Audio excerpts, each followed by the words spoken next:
ठीक है, अभी हम देखते हैं ग्राफिकल रिप्रेजेंटेशन। तो I is equals to V R, V is equals to I R, ये हमारे पास था इक्वेशन। ओके, सो यहाँ से हम ये बोल सकते हैं V is directly proportional to I। अगर हम यहाँ पे x एक्सिस पे वोल्टेज लें, y एक्सिस पे करंट लें, तो इसको हम ऐसे भी लिख सकते हैं ना, I is directly proportional to V। तो ये डायरेक्टली प्रोपोर्शनल है, तो हमें एक स्ट्रेट लाइन मिलेगी जो सेंटर से पास होती हो। ठीक है, ये एक हमें स्ट्रेट लाइन यहाँ पे मिलेगी। The device that obey Ohm's law are called as ohmic conductors.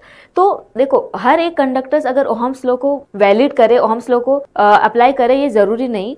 तो जो कंडक्टर्स में ओहम्स लॉ जो है ये वैलिड होता है, जो कंडक्टर्स ओहम्स लॉ को ओबे करते हैं उसको बोलते हैं ओहमिक कंडक्टर, और जो नहीं करेंगे उसको बोलेंगे non ohmic conductor.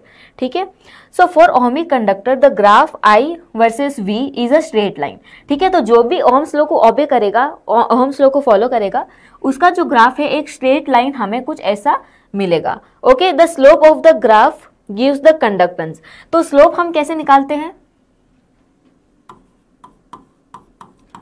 Slope is equals to change in y coordinates upon change in x coordinate. तो y कोऑर्डिनेट में कितना चेंज हो रहा है? Delta I, upon x coordinate में कितना चेंज हो रहा है? Delta V।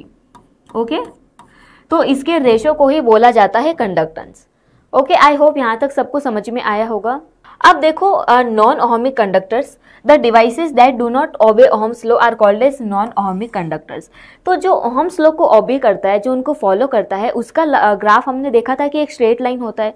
ठीक है, और जो ओहम्स लॉ को फॉलो नहीं करेगा उसका I वर्सेस जो V कर्व है वो स्ट्रेट लाइन नहीं होगा। ठीक है, वो कुछ भी दूसरा हो सकता है। ठीक है, वो डिपेंड करता है हर एक के ऊपर।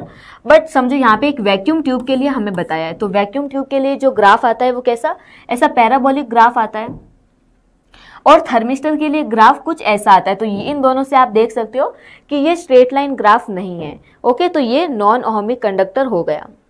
Vacuum tubes, transistors, discharge tube and thermistors are non ohmic conductor. तो ये एग्जांपल्स याद रख लेना।